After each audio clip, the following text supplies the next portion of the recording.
town of Greensburg, Kansas is powered by wind energy. The price of electricity there is low. Maintaining supply is Mayor Bob Dixon's first priority. Our proximity to the Rocky Mountains and the weather systems that come over the top of the mountains and come in from the southwestern United States puts us in an optimal wind generation, some of the most sustainable winds in the world. The winds blowing around here 3 years ago were a lot less favorable. A monstrous tornado ripped through Greensburg and leveled everything in its path. Nearly all the town's buildings were destroyed, 11 people were killed, and dozens more injured. As day breaks and the sun comes up, it's showing just how much damage is here in Greensburg. Take a look. Many people were moved by the town's fate. Even then, President George W. Bush paid a visit. Encouraged by the nation's support, the people of Greensburg, led by Mayor Bob Dixon, resolved to rebuild their town and make it a model green community. When you have nothing left and all your possessions are gone and all your heirlooms and photographs and all that kind of stuff, it gives you a different perspective on what really is important in life. The residents of Greensburg received support from the government as well as nonprofit organizations. Their enthusiasm for eco-friendly reconstruction impressed others. The reason Greensburg is a model is because they just said yes. You know, we know this is smart, we know this is more responsible, we're going to do it this way. You wouldn't necessarily think that a town who has no reason to go green would go green, but they did, because they see opportunity in it. They want to be an example to the rest of the world. One inspirational model is the new school set to open this summer. School principal Darin Headrick is visibly proud as he shows us around the new building. As you'll notice, our classrooms, our gym spaces, our cafeteria spaces, most of those are illuminated naturally, which reduces our need to turn on lights, use electricity, pay utilities, and so on. It's not just the school building that reflects Greensburg's environmental philosophies.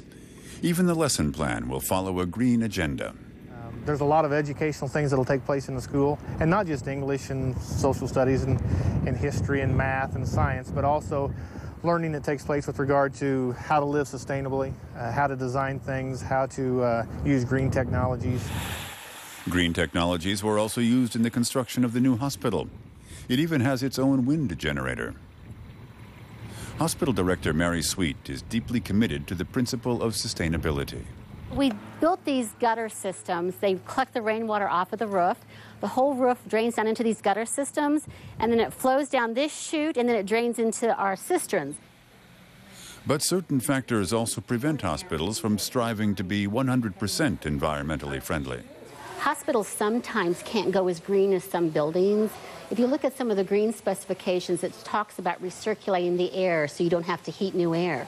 Well, for me in a hospital setting, I have to be very careful how I recirculate that air if there's an infectious process somewhere. But despite the local authorities' best efforts, only 900 of the town's original population of 1,500 have returned. The main reason they're not coming back is the shortage of jobs in the area. And some of them aren't impressed by the Green Recovery Plan. There has to be an economical side to being green. It seems like it's very expensive to go green. I think some of us went to a little extreme. For local politicians, one of the toughest challenges is to convince skeptical members of this traditionally conservative community that green is good. Steve Hewitt does his part to persuade them. When you ask them a series of questions, do you believe in the environment? Do you believe in a healthier environment? Do you believe in a better infrastructure? Do you believe in sustainability and water conservation and using less electricity and saving money? They all agree with that. Yes, yes, yes, yes, yes. Even President Barack Obama has paid tribute to the town's amazing comeback. I think about Greensburg, Kansas, a town that was completely destroyed by a tornado, but is being rebuilt by its residents as a global example of how clean energy can power an entire community. The mayor will never forget that speech by President Obama. He'd been invited to Washington just to hear it. I just got very emotional that in the midst of the nation's capital, the President of the United States recognized Greensburg, Kansas. Wind once destroyed Greensburg, but wind is also what is bringing it back to life.